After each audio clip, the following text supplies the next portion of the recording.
আমরা আজকে মিলিত হয়েছি বিশ্বের সর্বশ্রেষ্ঠ লোকপ্রিয় জনপ্রিয় নেতা, আমাদের দেশের 140 কোটি মানুষের গর্বের এবং হৃদয়ের প্রধানমন্ত্রী শ্রী নরেন্দ্র দামোদর দাস মোদী, যিনি অতীতের সব রেকর্ড ভেঙে দিয়ে একটানা সর্বোচ্চ দিন প্রধানমন্ত্রী থাকার এক ঐতিহাসিক রেকর্ড তৈরি করেছেন। তার 12 বছর সম্পূর্ণ হওয়ার উদ্দেশ্যে তার জনকল্যাণ, দেশ সেবা এবং ভারতবর্ষকে পুনর্নির্মাণের ক্ষেত্রে যে অগ্রণী ভূমিকা তিনি রেখেছেন সে বিষয়ে উল্লেখ করার জন্য। শুধুমাত্র 12 বছর পূরণ নয়, যিনি নিজেকে প্রধানমন্ত্রী হিসেবে বলতে ভালোবাসেন না, প্রধান সেবক হিসেবে বলতে ভালোবাসেন, সেই মাননীয় প্রধানমন্ত্রী তার মুখ্যমন্ত্রী এবং প্রধানমন্ত্রী হিসেবেও এই বছর অক্টোবর মাসে 25 বছর পূর্ণ করবেন। স্বাভাবিকভাবে যিনি নিজেকে প্রধান সেবক হিসেবে দেশের জন্য তিনি তার পুরো জীবনের একটা বিরাট অংশ দেশের জন্য তিনি কাজ করে চলেছেন, তাকে আমরা সবাই শ্রদ্ধা জানাই, প্রণাম জানাই এবং সকলে তার দীর্ঘায়ু কামনা করি। এই 12 বর্ষের মূল আধারই ছিল এনডিএ তথা বিজেপি সরকারের তথা মাননীয় মোদীজির নেতৃত্বে সরকারের লোকসেবা, সশক্তিকরণ, রাষ্ট্র নির্মাণ, রাষ্ট্র প্রথম, বিরাসত ভি বিকাশ ভি, অর্থাৎ ভারতবর্ষের যে বিরাসত, যে ঐতিহ্য তাকেও ধরে রাখা, এগিয়ে নিয়ে যাওয়া এবং তার সঙ্গে প্রগতি এবং বিকাশ সেটাকেও অগ্রাধিকারের ভিত্তিতে নিয়ে যাওয়া। আমরা যদি রাষ্ট্র নির্মাণ এবং রাষ্ট্রকে এগিয়ে নিয়ে যাওয়ার ক্ষেত্রে তার যোগদান, অবদান এবং কৃতিত্বকে সামনে তুলে ধরি, তাহলে দেখবেন অসংখ্য উদাহরণ আমাদের সামনে রয়েছে। আমরা একটু আগে একটি ছোট্ট প্রদর্শনীর উদ্বোধন করেছি। এই প্রদর্শনীতে ওনার সমস্ত জনহিতকর, জনকল্যাণমূলক কাজ, যা বিশ্বাস, উন্নয়ন এবং জনকল্যাণের ভিত্তির উপরে দাঁড়িয়ে আছে, তার সবটা দিতে গেলে আমাদের বড় মাঠে যেতে হবে।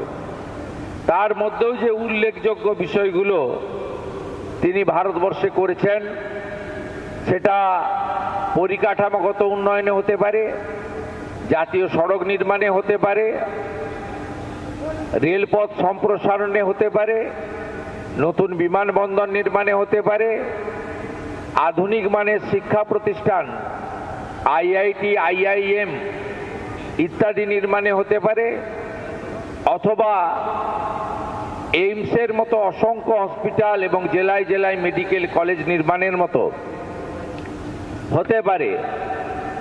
এগুলো তো অসংখ্য অসংখ্য উদাহরণ আছে।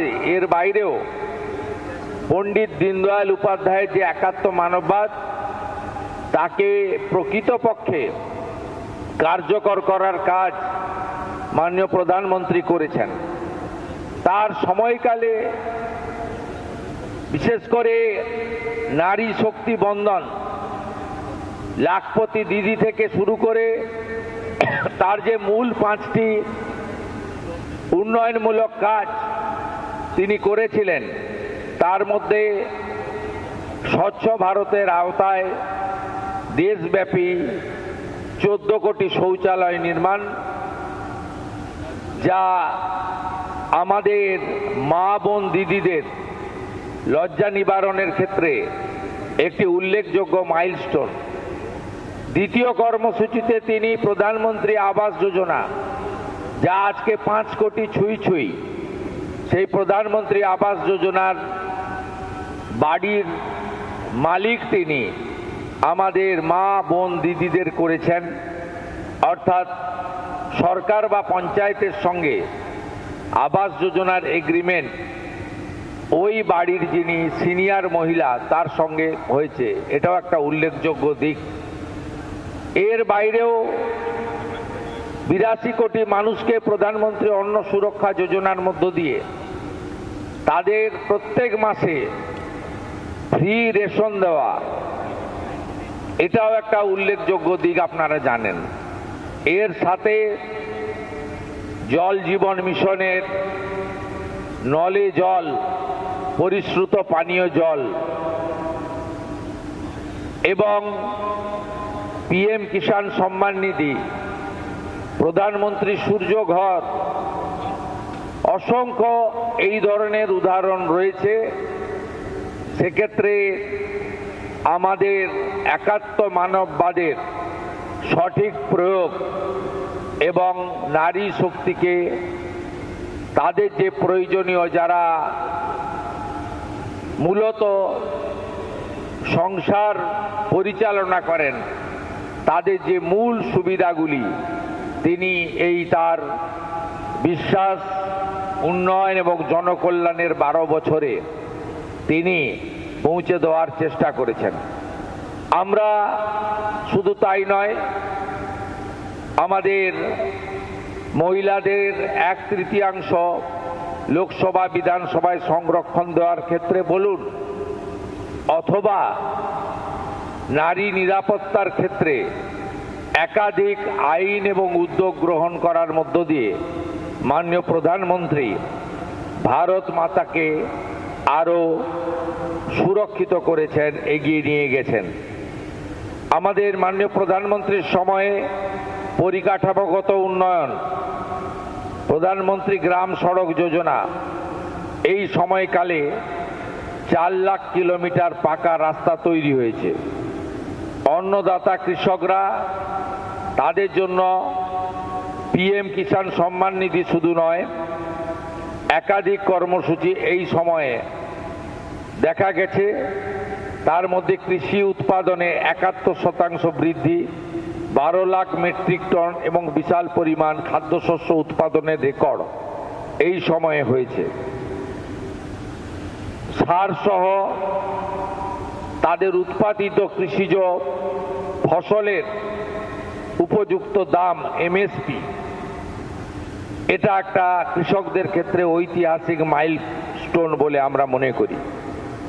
দুগ্ধ উৎপাদনকারীর সবচেয়ে বৃহৎ দেশ হিসেবে ভারতবর্ষকে তিনি সামনে এনেছেন। এই সময়কালে 61.8% দুগ্ধ উৎপাদন বৃদ্ধি পেয়েছে, যা সর্বমোট 247 মিলিয়ন টনেরও বেশি হয়ে গেছে এই সময়কালে।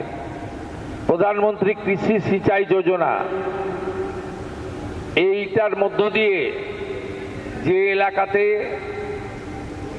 সেচের ব্যবস্থা নেই, যে এলাকায় কৃষকরা কেবলমাত্র বর্ষার জলের উপরে নির্ভর করে, আজকে সেখানেও ওই উল্লেখযোগ্য সাফল্য আমরা পেয়েছি।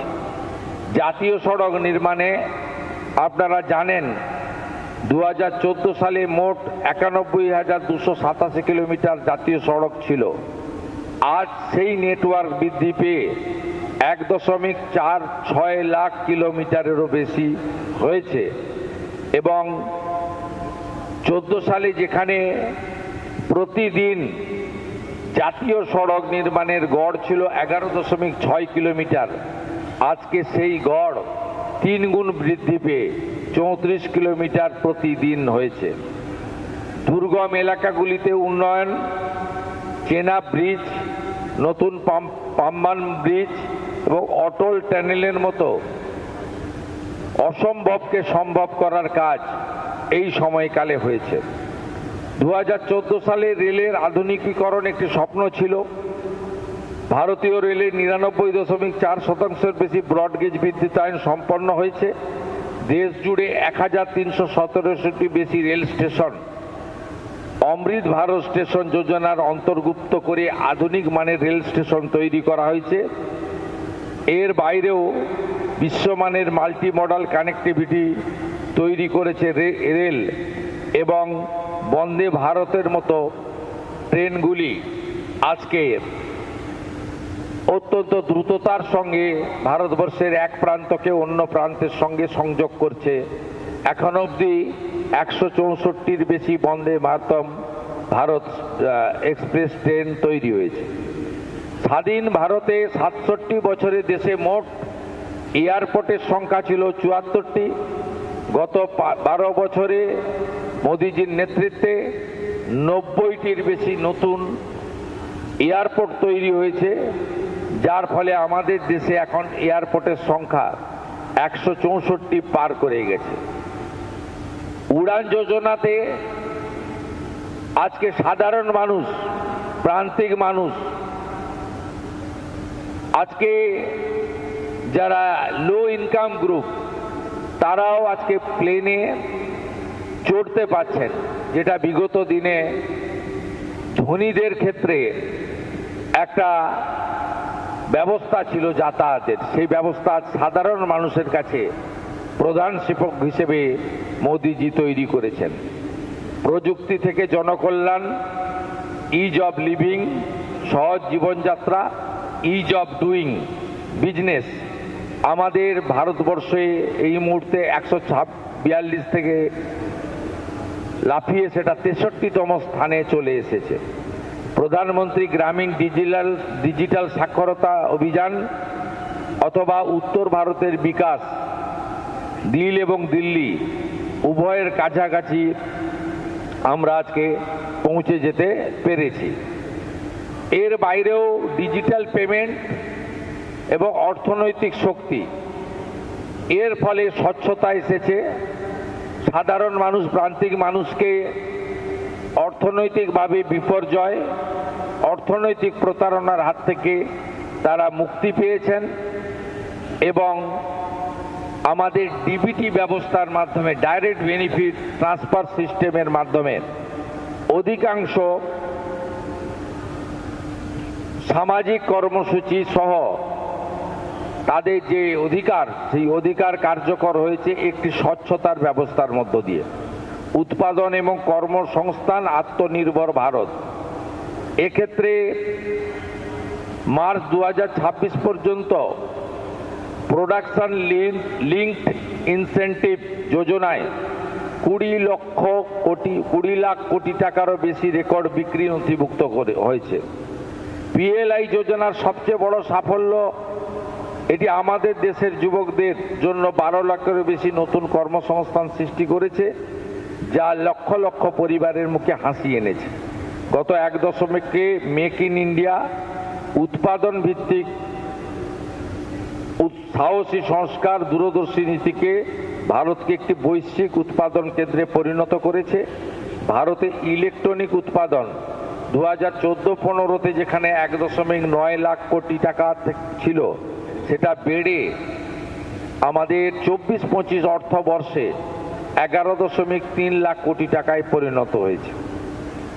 সেমিকন্ডাক্টর ম্যানুফ্যাকচারিং ইকোসিস্টেম 1.6 লাখ কোটি টাকার বিনিয়োগ প্রতিশ্রুতি সহ 12টি প্রকল্প মঞ্জুর করেছে ভারত সরকার এবং মেক ইন ইন্ডিয়া চিপ পুরো বিশ্বকে শক্তি দেবে।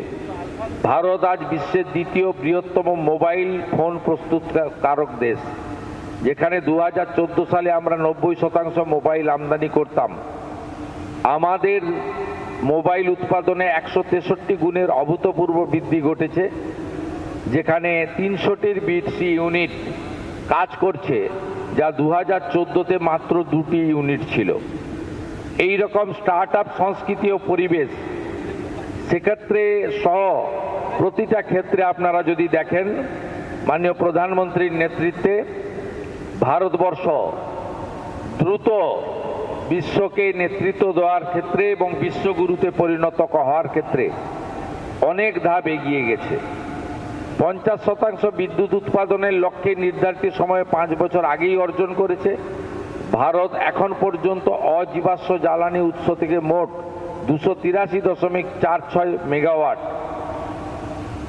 ক্ষমতা স্থাপন করা হয়েছে। নবীকরণযোগ্য শক্তি রিনিউয়েবল এনার্জি স্থাপিত ক্ষমতার দিক থেকেও ভারত বৈশ্বিক স্তরে 4র্থ স্থানে রয়েছে। সাংস্কৃতিক পুনর্জাগরণ এবং উন্নয়ন ভারতের সংকল্প।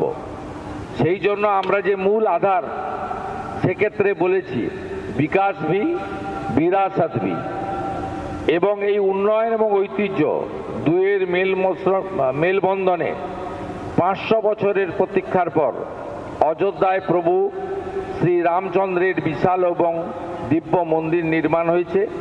কাশী বিশ্বনাথ মন্দির করিডর, উজ্জয়িনীতে শ্রী মহাকাল লোকের নির্মাণ, কেদারনাথ ধামের গৌরবময় পুনর্নির্মাণ কোটি কোটি ভারতীয় আস্থার সম্মান বাড়িয়েছে। এই বছরে আমাদের বুদ্ধ সার্কিট এবং রাম সার্কিটের সুপরিকল্পিত উন্নয়ন করা হয়েছে এবং প্রসাদ যোজনার অধীন 1700 কোটি টাকারও বেশি ব্যয় করে তীর্থক্ষেত্রগুলির খোলনলচে বদলে দেওয়া হয়েছে। 2014 থেকে শুরু হওয়া এই উন্নয়ন ও বিশ্বাসের যাত্রা থামার নয়।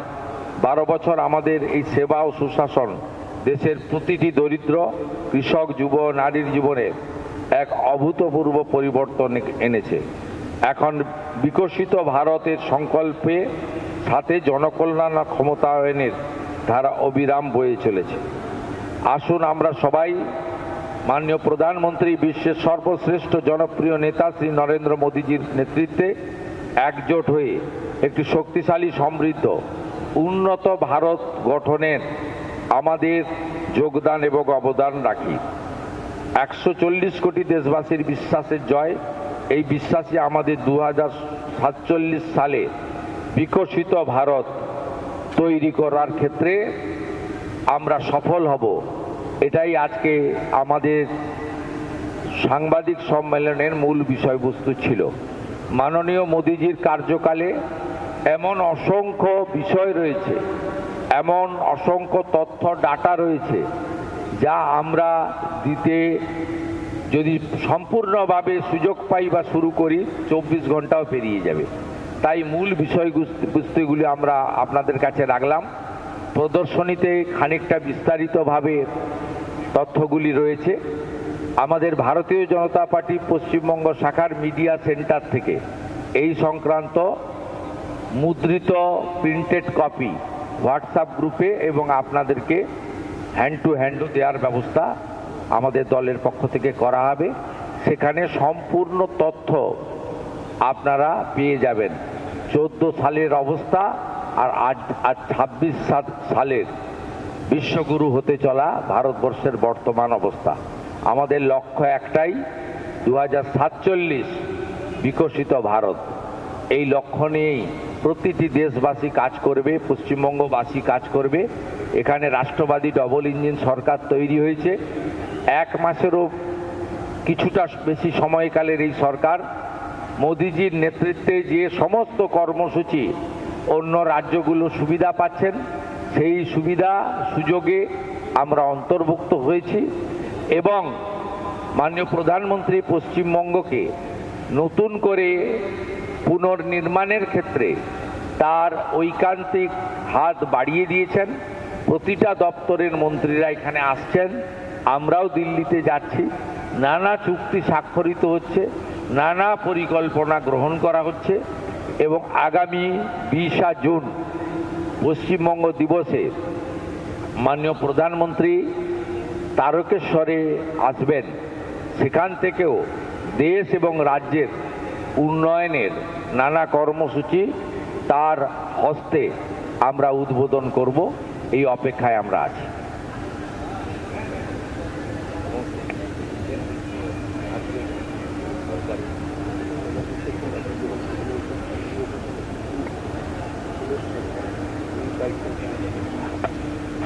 ये प्रेस कॉन्फ्रेंस जब चल रहा था तब हमारी बीच हमारी नेशनल जो टीम बना है 12 साल का कार्यक्रम को लेकर, उनका जो पश्चिम बंगाल और दूसरा बहु प्रदेश में जो प्रभारी है हमारी विनोद सोनकर जी, मैं पश्चिम बंगाल प्रदेश बीजेपी की ओर से और मेरे ओर से तहे दिल से उनको आभार प्रकट करता हूँ। সম্মাননীয় বিনোদ সোনকারজিকে অঙ্গবস্ত্র দিয়ে উত্তরীয় দিয়ে বরণ করে নেবেন সম্মাননীয়া শশী অগ্নিহোত্রী দিদি।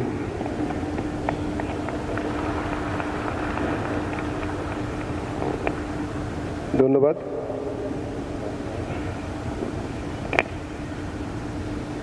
পশ্চিমবঙ্গের সম্মাননীয় মুখ্যমন্ত্রী শ্রী শুভেন্দু অধিকারী এই প্রেস কনফারেন্স যে ডবল ইঞ্জিন সরকার, সমৃদ্ধ ভারত এবং সেই সমৃদ্ধ সশক্ত ভারতের সঙ্গে পশ্চিমবঙ্গ যে অগ্রণী ভূমিকা পালন করবে এবং আগামী দিনে ভারতের প্রথম সারির 3টি রাজ্যের মধ্যে একটি রাজ্যে পশ্চিমবঙ্গকে পরিণত করার যে তপস্যা মুখ্যমন্ত্রী শ্রী শুভেন্দু অধিকারীর নেতৃত্বে মন্ত্রিসভা, পশ্চিমবঙ্গের মন্ত্রিসভা করছেন, তাতে পশ্চিমবঙ্গের মানুষ আস্থা এবং বিশ্বাস স্থাপন করেছে। ভারতের উন্নয়নের গতির সঙ্গে পশ্চিমবঙ্গের উন্নয়নকে একই রাস্তায় চালিয়ে নিয়ে যাওয়ার জন্য, একই গতিতে সংযোগ করার জন্য সরকারি ক্ষেত্রে সম্মাননীয় মুখ্যমন্ত্রী শ্রী শুভেন্দু অধিকারী এবং রাজ্য ভারতীয় জনতা পার্টির তরফ থেকে রাজ্যসভার সম্মাননীয় সাংসদ, পশ্চিমবঙ্গ রাজ্য বিজেপির মাননীয় সভাপতি শ্রী শ্রমিক ভট্টাচার্যের নেতৃত্বে রাজ্য বিজেপির যারা কার্যকর্তা, তারা নিরন্তর সরকারের সঙ্গে সহযোগিতা করে চলেছেন এবং এটা আমাদের অঙ্গীকার। আমরা এখন কিছু প্রশ্ন আমাদের সাংবাদিক বন্ধুদের কাছ থেকে নেব। আমি এখান থেকে নাম ঘোষণা করার পরে যে আমাদের ভলান্টিয়াররা আছেন তারা মাইক্রোফোন নিয়ে যাবেন। Rohit Khanna, Times of India, দয়া করে হাত তুলবেন পেছনে।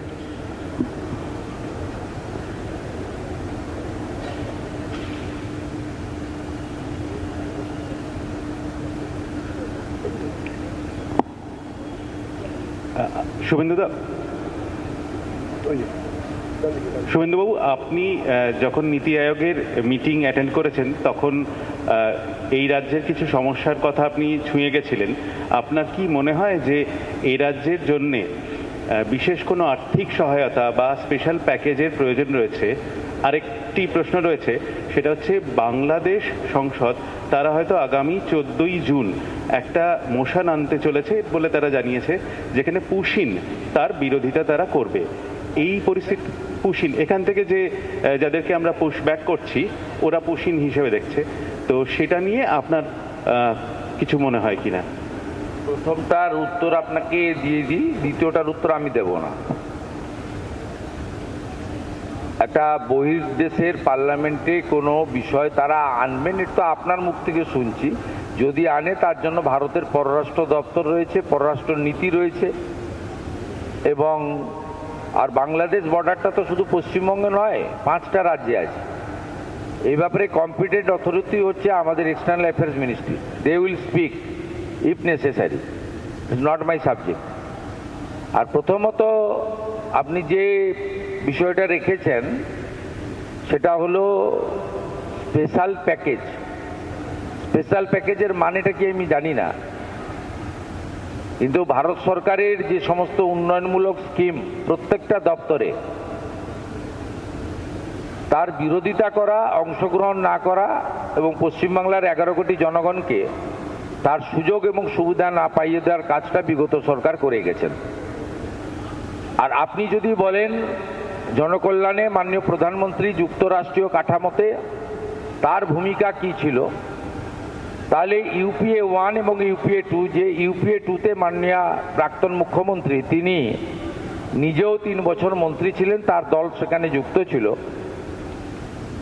তাহলে যদি দেখেন যে 4 থেকে 14, 2,65,000 কোটি টাকা ইউপিএ 1 এবং ইউপিএ 2 দিয়েছে পশ্চিমবঙ্গ সরকারকে। এখানে বিজেপি সরকার না থাকা সত্ত্বেও মাননীয় প্রধানমন্ত্রী নরেন্দ্র মোদী 2014 থেকে 2025-এর 31শে মার্চ পর্যন্ত পশ্চিমবঙ্গে 12 লক্ষ কোটি টাকা দিয়েছেন। এবারে আপনি যদি একটার পর একটা তথ্য চান স্কিম ওয়াইজ, তারও রেডি রেফারেন্স আমার কাছে আছে। একটা উদাহরণ শুধু দেব, 4 থেকে 14 প্রধানমন্ত্রী আবাস যোজনায় বিগত ইউপিএ সরকার গরিব এবং প্রান্তিক মানুষ, অর্থনৈতিক দুর্বল মানুষ, কাঁচা বাড়িতে থাকা মানুষ, বিপজ্জনক ঝুঁকি নিয়ে পরিবারকে রাখা মানুষজন, যেখানে মাত্র 4,666 কোটি টাকা পেয়েছিলেন, সেখানে 4 থেকে 23 পর্যন্ত মাননীয় মোদীজির নেতৃত্বে ভারত সরকার 40 লক্ষ ইউনিট প্রধানমন্ত্রী আবাস যোজনার বাড়ি 30,000 কোটি টাকা দিয়েছেন। বাংলার আওয়াজ, বাঙালির আবেগ, জি 24 ঘন্টা।